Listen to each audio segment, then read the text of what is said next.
G'day everyone, and welcome to week 3 of Legal Ethics and Trust Accounting. This week we're going to look at a topic very close to the heart of almost every law graduate: admission. For most of our university student friends, the big day that they dream of while studying is graduation.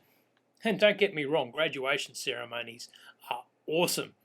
The academic procession, singing Gardiamus, the turning of the tassels, graduates being invited to recess, the first time that you write your name with the letters LLB for Legum Lex Baccalaureate, or Bachelor of Laws.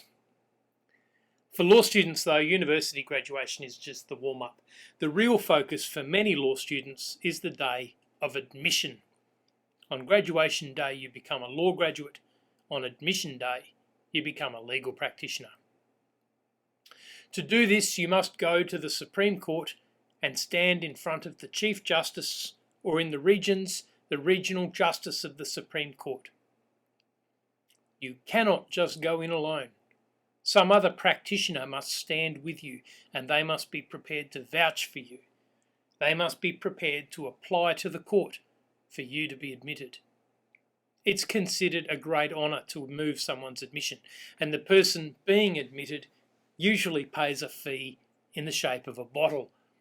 I still have unopened the bottles given to me by every person whose admission I have ever moved. When the time comes, you will stand and your mover will say, "Your Honour, I ask that Jane Smith be admitted before this honourable court. She holds the degrees of Bachelor of Arts, Bachelor of Laws and a graduate diploma in legal practice.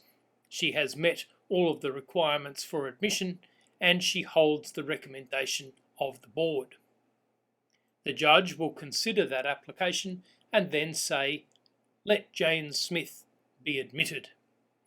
At that moment, Jane Smith becomes a legal practitioner. She has been granted the privilege to stand at the bar table in court and to be heard. Jane will then be required to swear 2 oaths or make 2 affirmations. First, to bear true and faithful allegiance to Her Majesty the Queen, and second, to truly and honestly conduct herself in the practice of a lawyer of this court, according to law, to the best of her knowledge and ability. Jane will then sign the roll of legal practitioners, where her name will remain for centuries.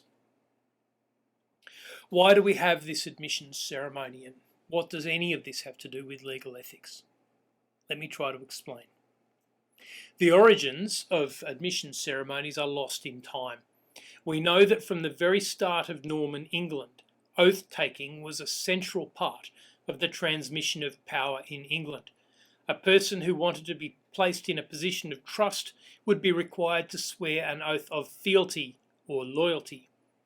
We know that as early as the 12th century, churchmen who were involved in the administration of justice were required to swear oaths. Eventually, over time, as the profession developed, the situation emerged where the only people who could appear in courts were those who were members of one of the 4 great Inns of Court in England: Gray's Inn, Lincoln's Inn, the Middle Temple and the Outer Temple. The inns were like professional associations, and only members of the inns could be admitted to the court. They were the only ones allowed in as advocates. In those days, though, there were no university courses in law. To become a legal practitioner, you began as a law apprentice, starting with mundane tasks and eventually reaching the point where your skill and knowledge of the law enabled you to appear in moot court, which was like a simulation of real court. Many universities, including our own, still have moot court. Once a law apprentice had reached the point where they could be considered properly trained, they were ready to be admitted to the actual court, and so a more experienced practitioner went with them into the court and asked if they could be admitted. The court then said, "Let them be admitted." Do you see how what we do today, it's very close in nature to what was done centuries ago? To be admitted, though, involves more than just knowledge of the law. Centuries ago, the inns didn't just teach students law, they were also taught dancing and art and history and classical literature. in an effort to make sure that they became the right sort of person to practice the law. These days, thank goodness, we're not required to teach you dancing and etiquette. But even after graduating with your degree and even after completing your practical legal training, there are still processes to make sure that those who enter the profession of law in Australia are the right sort of person. They must be of good character.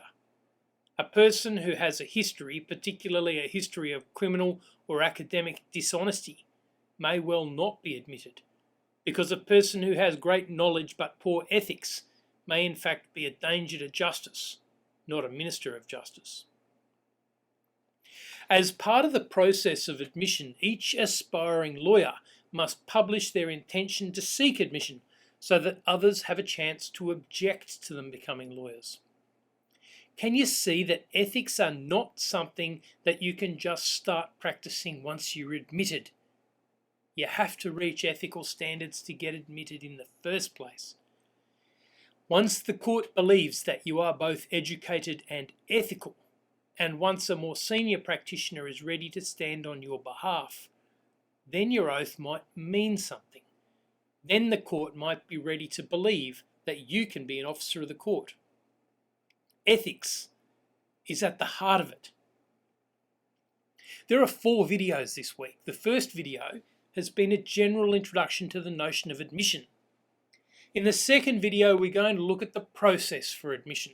So you've graduated, you've drunk some bubbles, there's been proud photos with your parents. What happens next? In the third video, we'll look at some pitfalls of the admissions process. When people are not admitted, what are the sorts of things that get in the way? And then in the final video, we'll look at what happens after admission, particularly the need to obtain a practicing certificate and the commitment to ongoing, continuing professional development, including annual ethics training throughout your whole career. We tackle this material early in our ethics course because, frankly, if you can't get admitted, none of the rest of this course is going to matter all that much, is it? But let's not think of such horrible prospects. Instead, let's move on to video 2.